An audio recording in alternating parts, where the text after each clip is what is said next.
श्रीपाद राजम शरणम प्रपद्ये. अध्याय 33. रमणी आणि नरसिंह रायडू यांचा विवाह श्रीपादांनी स्वतःच करविला. आम्ही दोघांनी श्रीपाद प्रभूंची आज्ञा घेतली. ते म्हणाले, बाबांनो, तुम्ही इथून निघून श्री पीठिकापुरात जावं.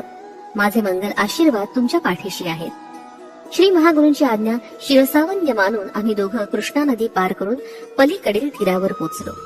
तिथे एका दगडावर श्रीपादांची पादमुद्रा पाहिली. नित्य श्रीपाद प्रभू त्याच दगडावर उभं राहून सूर्य नमस्कार घालीत असत. श्रीचरणांची चरणकमल पाहून आम्हास आश्चर्य वाटलं आणि अत्यानंद झाला. आम्ही पंचदेव पहाड या ग्रामास पोचलो. तिथं अल्पोपहार करून पुढच्या प्रवासास प्रारंभ केला. एका ज्वारीच्या शेतातील पायवाटेने चालत असताना त्या शेताच्या मालकानं आमचं स्वागत केलं. खाण्यास मधुर फळं आणि गोड ताक दिलं. त्याचं नाव नरसिंह रायडू असं होतं. त्यांनी स्वतःचं घर शेतामध्ये बांधलं होतं आणि तो तिथंच राहत असे. एक दिवस त्यांच्या घरी विश्रांती घेऊन त्यांचं आदरातिथ्य स्वीकारावं अशी इच्छा त्यानं व्यक्त केली. आम्ही त्याच्या विनंतीस मान देऊन एक दिवस तिथे राहिलो. त्यानं श्रीचरणांचा लीला वैभव सांगण्यास सुरुवात केली. बाबांनो, माझं नाव नरसिंह रायडू आहे. मी लहानपणी अत्यंत दुर्बल आणि भित्रा होतो. माझे माता पिता मी लहान असतानाच दिवंगत झाले. मी माझ्या मामांच्या छत्रछायेत वाढलो. माझी मामी फारच तापट स्वभावाची होती. घरात भरपूर काम करावं लागे, शिवाय शेतातली कामं पण करावी लागत. माझ्या मामांची एक मुलगी होती. तिचं नाव रमणी असं होतं. तिचं सौंदर्य पूर्ण गावातील आमच्या कुलस्थांच्या सगळ्या मुलींपेक्षा अपूर्व होतं. ती सद्गुण संपन्न असून तिच्यात देवभक्ती होती. श्रीकृष्णाला ती आपले आराध्य दैवत मानत असे. माझी मामी मला शिळं अन्न खायला देत असे. हे तिला सहन होत नसे. माझा आहार फार स्वल्प होता. माझ्याबद्दल घरात आदर असा कोणाचाच नव्हता. कामाचा मात्र पहाडच असे.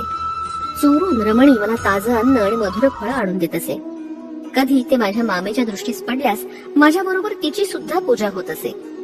माझे मामा स्वभावानं फार चांगले होते, परंतु बायको पुढे त्यांचे काहीच चालत नसे. तिच्या समोर ते असमर्थच होते. कधी कधी माझी मामी आमच्या कुलस्थातील माझ्यापेक्षा बलवान मुलांना बोलवून मला मारायला सांगत असे.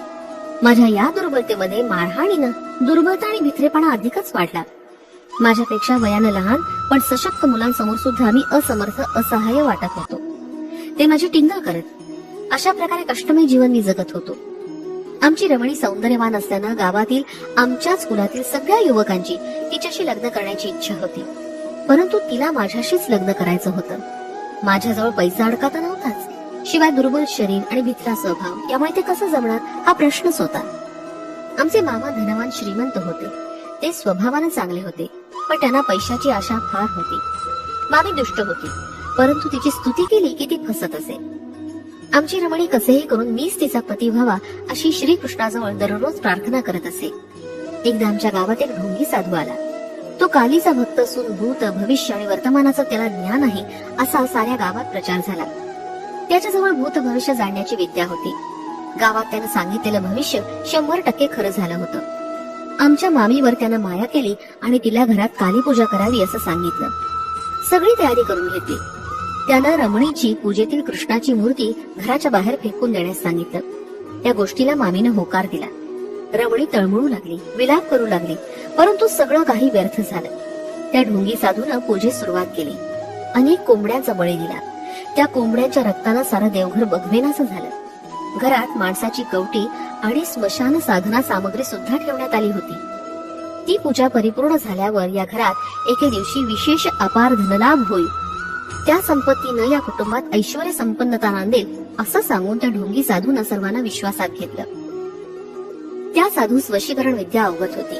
त्या विद्येच्या सहाय्यानं आमच्या रमणीचं शील हरण करण्याचं त्यांनी योजलं. त्यासाठी तो चित्र विचित्र पद्धतीच्या पूजा घरात करत असे. त्यामुळे रमणीची प्रकृती क्षीण होत गेली. तिच्या वागणुकीत पण फरक पडला. अर्ध्या रात्रीच्या वेळी ती रक्तपान करू लागली. कोंबडे बकऱ्या मारून तिला ते रक्त देण्यात येत होतं. तिच्या अंगात कालिका मातेचा प्रवेश झाला आहे, त्यामुळेच ती रक्त पिते. रक्ताशिवाय माता शांत होत नाही आणि अपार संपत्ती पण मिळणार नाही. तिच्या अंगातील कालिका माता निघाल्यास ही कन्या पूर्ववत होईल असं त्या साधूनं सांगितलं. घरात बिभत्सपणाला ऊत आला होता. अचानक घरातील स्वयंपाक केलेलं भांड विहिरीत पडत होतं. अर्ध्या रात्री घरात माणसांचे सापळे दिसतात, तसंच चित्र विचित्र आकार दिसत आणि अक्राळ विक्राळ आवाज ऐकू येत. आमचं घर स्मशानभूमीसारखंच दिसत होतं. त्या साधूला घरातून पिटाळण्याचं धैर्य आमच्या मामांमध्ये नव्हतं. हे कष्ट थोडे दिवस सहन केल्यास अपार संपत्ती मिळेल या आशेनं मामी दिवस काढत होती. एकंदरीत गोंधळून जाण्यासारखी आणि चिंताजनक परिस्थिती होती. अचानक एके दिवशी रात्रीच्या वेळी तो साधू रमणी जवळ गेला. तिचं वशीकरण झालेलंच होतं. ती सांगितल्यासारखं ऐकेल आणि आपली इच्छा पूर्ण करेल या विचारानं तो साधू तिच्याकडे गेला आणि तिच्या अगदी समीप गेला. रमणी जोरात ओरडली आणि जवळ असलेल्या एका वजनदार वस्तूनं तिने त्या ढोंगी साधूच्या डोक्यावर प्रहार केला. ती असं वर्तन करेल असं तिला सुद्धा वाटलं नव्हतं. वशीकरण केल्यावर सुद्धा व्यक्ती अशा प्रकारे प्रवर्तन कसं करते याचा साधूला उलगडा झाला नाही. श्रीपादांचं आर्तत्राण परायण तत्व. दुसऱ्या दिवशी सकाळी गरीब ब्राह्मण याचक आमच्या दारासमोर भिक्षेस आला. आमच्या घरी भूत प्रेतांचं जास्त वास्तव्य आहे. हवं असेल तर आपण त्यांना भिक्षा रूपानं घ्या असं रमणी त्या ब्राह्मणाला म्हणाली. त्याला त्यानं नकार दिला. त्या ब्राह्मणाचं मुखारविंद अत्यंत शांत आणि उज्ज्वल होतं. आमचे मामा बाहेर आले आणि म्हणाले, आमच्या घरची परिस्थिती अत्यंत चिंताजनक आहे. त्या परिस्थितीच्या कारक दृष्ट शक्तीचा आपण दान म्हणून स्वीकार करावा. तेवढ्यात मामी पण बाहेर आली आणि म्हणाली, आमच्या घरात तुम्हाला देण्यास काही नाही. आमच्या घरचं दारिद्र्य आपण भिक्षा म्हणून स्वीकारावं. त्यावेळेस मी पण तिथे होतो. मी म्हणालो, स्वामी, माझ्याकडे वंश पारंपरिक असलेले एक चांदीचे ताईत आहे. आपली संमती असेल तर तो ताईत मी अर्पण करतो. ते भिक्षा म्हणून स्वीकारावं. त्याचा त्यानं स्वीकार केला. इतक्यातच ढोंगी साधू स्मशानातून माणसांचा कपाल घेऊन आला. तो अट्टहासानं म्हणाला, अरे भिक्षुक ब्राह्मणा, तू नाकारलंस तरी मी ह्या मानव कपालाची भिक्षा घालीन. तिचा स्वीकार कर. त्या ब्राह्मणानं त्या भिक्षेचा अस्वीकार केला. तितक्यात आमच्या घरात एक दिव्य प्रकाश दिसला आणि तो भिक्षेस आलेला ब्राह्मण अदृश्य झाला. त्या दिव्य प्रकाशामुळे ढोंगी साधूच्या सर्व अंगाची भयंकर आग होऊ लागली. त्या प्रकाशातील किरण रमणीवर पडले आणि ती एकदम पूर्ववत झाली. मामीला पक्षवात होऊन ती धरणीवर पडली. मामाला भीतीनं सर्वांगास कापरे भरले. मला मात्र विपरीत धैर्य आलं. माझ्या शरीरात शक्तीचा प्रवेश होऊन माझा मलाच मी अत्यंत बलवान वाटू लागलो. त्या मांत्रिकाच्या तोंडातून सारख्या रक्तधारा वाहू लागल्या आणि त्याच्यातील सर्व शक्तींचा नाश झाला. त्या दिव्य तेजोमय प्रकाशाचं एका मानव रूपात रूपांतर झालं.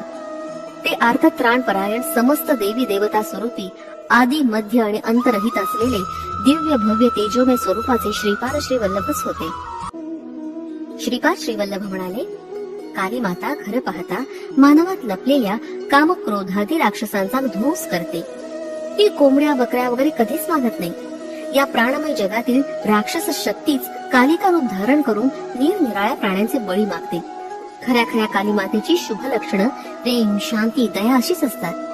या प्राणमय विश्वातील राक्षसी शक्ती, असुरी शक्ती, भूत प्रेतादी शक्ती आम्ही देवता आहोत असं सांगून क्षुद्र विद्येचं प्रदर्शन करतात. क्षुद्र मांत्रिक त्यांची उपासना करून या लोकात भलतेच उपद्रव निर्माण करतात. या जगातील निरनिराळ्या प्रेतात्म्यांना देवता शरीर धारण करता येतं हे लक्षात ठेवा. पण त्या त्या देवतेची दैवी शक्ती मात्र त्यांना नसते. श्रीपाद प्रभू पुढे म्हणाले, धर्म रक्षणार्थ माझा जन्म होतो असं मी वचन दिलं आहे. त्याला अनुसरूनच धर्म संस्थापनार्थ श्रीपाद श्रीवल्लभांचा अवतार झाला आहे. हा अवतार दया, शांती, प्रेम, करुणा अशा अनंत शक्तींचं मिश्रण आहे. आमच्या घराची शुद्धी करून ढोंगी साधूला पिटाळून लावून श्रीपादांच्या अनुग्रहानं मामी बरी झाली. श्रीपादांनी आम्हाला आशीर्वाद देऊन माझा आणि रमणीचा विवाह स्वहस्तानं केला. तेव्हा ती जेमतेम 12 वर्षाची मूर्ती होती. श्रीपाद प्रभूंचं वास्तव्य पिठिकापुरातच होतं. माया रूपानं ते पंचदेव पहाड या ग्रामात सुद्धा राहत. त्यांनी आम्हास या अक्षता दिल्या होत्या. शंकर भट्ट आणि धर्मगुप्त या नावांचे दोघे जण येतील. त्यांना थोड्या अक्षता द्याव्या असं त्यांनी सांगितलं होतं. आहा, किती विलामय स्वरूप आहे श्रीवल्लभांचं.